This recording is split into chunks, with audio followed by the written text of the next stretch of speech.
Gears of War 1, one of the most classic and unique third-person shooter games ever released. Now, this game was originally released in 2006, but I'm playing the Ultimate Edition, which was released in 2015, so the graphics are going to look a little bit more modern. Now, this game actually set a record for being the fastest-selling Xbox 360 game of its time, because by the start of 2007, it sold 3 million units worldwide, which is absolutely nuts. And it actually did so well, because compared to all the other shooter games that were out in 2006, this game was completely unique. And you're probably asking, what do you mean it was unique? Well, let me show you.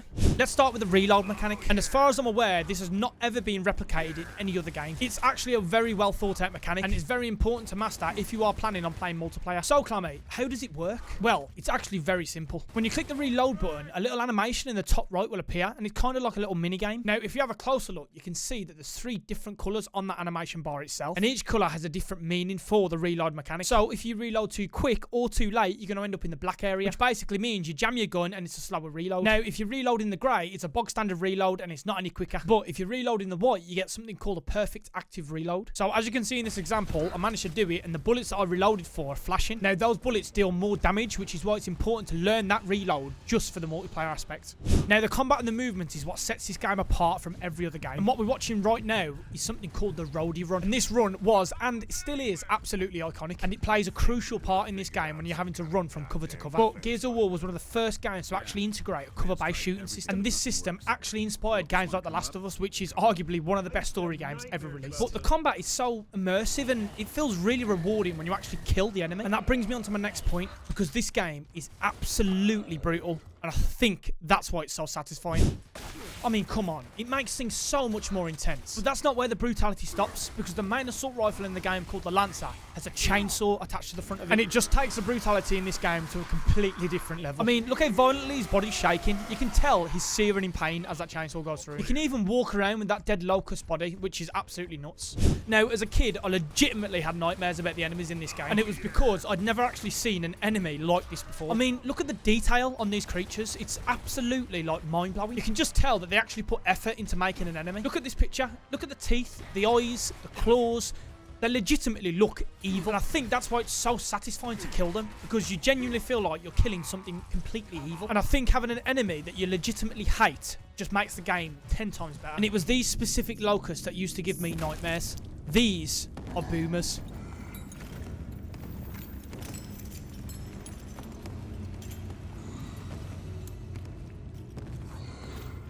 Just look at how terrifying they look. The eyes, the skin, the teeth, it's so detailed.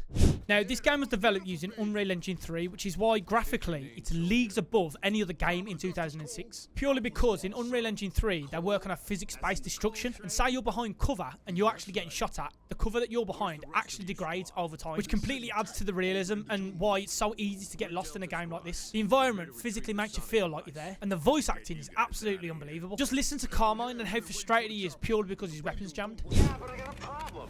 Something's wrong with this thing. It keeps jamming. See? Sniper! Take position! And I know you hate that clip. Carmine just got absolutely brained. One of our favourite characters from the start is just killed too early. But he's one of the examples of how good the voice acting really is. And it just elevates the game to a completely different level. How's it going, Baird? Oh, it's bullshit. Somebody here figured out the Coldplay thrash ball. Now it's all, oh, Coltrane, tell us all about that play again. And, hey, number 83, sign my shirt. Where the hell are you guys? Now, the game takes place on a planet called Sierra, where humanity is on the brink of extinction because they're at war. And the game starts with you being in a cell and there's creatures above you trying to get at you. That's when a hatch in the door opens up and you see someone peer in. Rip that door.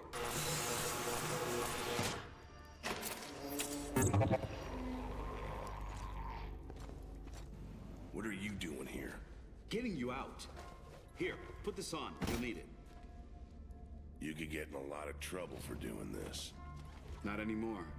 Things have changed. We better go. What about the other prisoners?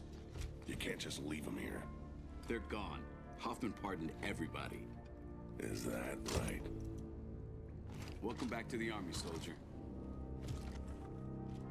Shit. shit. Now, I don't know about you, but seeing that again really gave me chills. But in Gears of War 1, you never really find out why Marcus was in prison in the first place. And I'm not going to tell you, because if you are planning on replaying this, I won't ruin the story for you. It's always nice to find out yourself when playing the game. That's just my opinion. But you end up fighting your way through the prison just to get to your extraction point on the outside. And this is where you really start to learn how gory this game is. But the chopper comes in for a landing and you end up running towards it because it's on the outer perimeter of the prison. And this is when I realised what game I was really playing.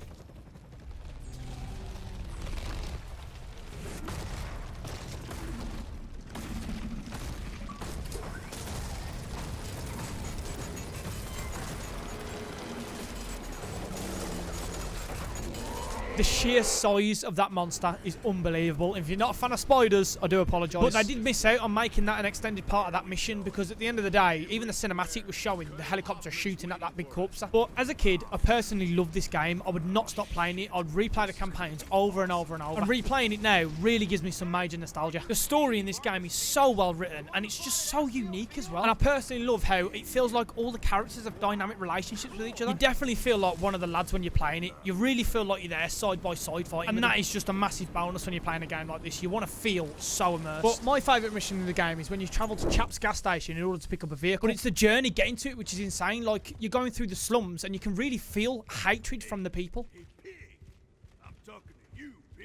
And I never used to understand why the people used to hate you. But they actually have a lot of reasons, because I looked into it and it's absolutely crazy. So the Coalition of Ordered Governments, COG, who we work for, they're actually the government who's in charge. But the people believe that it's an authoritarian government, which basically means it's run like the military. But it imposes really strict control over its citizens. And the people truly believe that they're not free. They also believe that they're ruling with a heavy hand, and that basically COG is just very oppressive. Another reason why they hate them is something called the Pendulum Wars. And the Pendulum Wars are basically a bunch of human factions fighting for control of Serra's resources. But this is where COG escalated the conflict, which created the conditions that left humanity vulnerable to the Locust Horde. So the people are basically blaming COG for the Locust Horde coming, which sounds about right. But another reason why they hate them was the Hammer of Dawn strikes. Now, the Hammer of Dawn is a satellite-based orbital strike weapon, which basically shoots lasers into the Earth and everything turns to fire. And in an attempt to stop the Locust Horde, the COG authorised Hammer of Dawn strikes in their own cities, which killed countless human lives. And this event was known as the Scorched Earth policy, which caused massive devastation. So just off those 3 points, you can't really blame them. But in the Gears of War universe, there is a lot of lore, and I really do recommend you go and read it up. Anyway, I apologise. I got wrapped up in the lore. Okay, let's go back to my favourite mission. But when we're travelling to the gas station, it's going nighttime, and in nighttime, an enemy called the Krill come out. Now, I'm not even sure what the Krill actually are. All I know is that if you step into the darkness, they will kill you. And I'll be honest, I think this is probably one of the reasons why I hated the dark as a kid.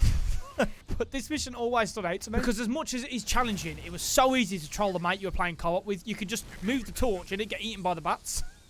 Now, as amazing as this campaign really is, I'm really sad to say it's only 8 to 10 hours long. And unfortunately, because it is an old game, the multiplayer just isn't active anymore. So if you can play this game, I would recommend getting it on the Game Pass, which is only £1 for like 14 days. Do not pay £15 for it, because in my opinion, even though it's a classic, just isn't worth that much money. So now it's time for our replayability rating, and this is such a hard one because it's such a classic nostalgic game. But let's go over our final thoughts. The combat mechanics are completely unique and absolutely amazing. The graphics and the voice acting are just really well done, and it was way ahead of its time on release. The story is just one of a kind. It's really well written, and the enemies created are really well thought out. And there's actually a lot of lore when it comes down to the Gears of War universe, which shows us that the developers actually cared so much about this game to just give us so much content to even look at and read. But if you are planning on playing this in 2025, I've got to say this. The campaign is only 8 to 10 hours worth of gameplay long, and you can only get this game on either the Xbox Game Pass or the Microsoft Store. Now, if you got the Game Pass and you got it for cheap, £1 for 14 days,